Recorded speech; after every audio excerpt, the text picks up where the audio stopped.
माझं तर कसं आहे ना, माझं ना आईचं घर, ना नवऱ्याचं घर, ना काहीच नाही. आज संसार केला एवढा मोठा, एवढं मोठं घर बांधलं, हिमतीवर बांधलं, सगळं केलं. त्याच्याने काय झालं गाईस, है ना, की काय होतं ना, एक टायमाला मुलं मोठी होऊन जातात आणि मुलं मोठी झाल्यानंतर ना की आईने जे कष्ट करून जे बांधलेलं असतं त्याची काही व्हॅल्यू नसते. ठीक आहे. वडिलांनी तर काही साथ दिला नाही. वडिलांनी तर एनी टाईम एन्जॉय केला, बाहेर पैसे उडवले, सगळं केलं. पण एक आईची मेहनत मुलांना कधीही दिसत नाही. तेच माझ्यासोबत झालं आहे.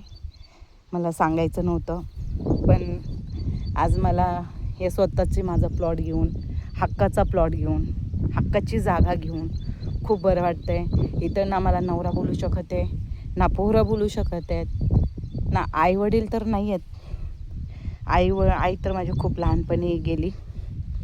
ठीक आहे, खूप लहानपणी गेली आई. 12 वर्षाची असताना गेली. वडील पण नाही आहेत. म्हणजे भाऊ पण गेला लॉकडाऊनला.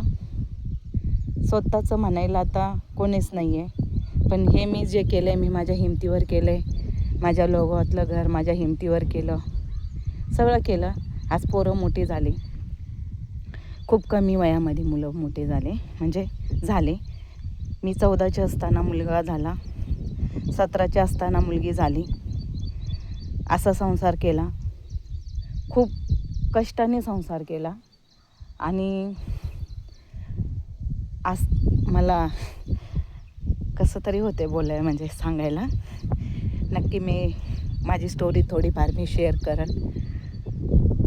खूप कष्ट लागले संसार उभा करण्यासाठी, घर बनवण्यासाठी.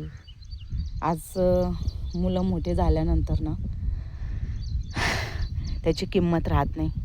हल्ली तर आजकालच्या मुलांना बिलकुल किंमत राहत नाही. ही माझी गाडी आहे. नक्की मी ते घर बनवलं तसंच माझं इथं पण छोटंफार, छोटं तरी क्यू न हो, मी नक्की घर बनवणार. बस एवढंच बोलायचं आहे. महादेवाचा आशीर्वाद माझ्यासोबत आहे. माझ्या महादेवाच्या कृपेने मला ही जागा भेटली आहे.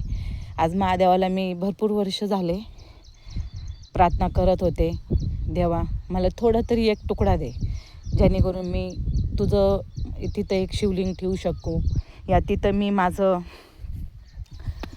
माझं हे करण्यासाठी, नाही का, एक शिवलिंग.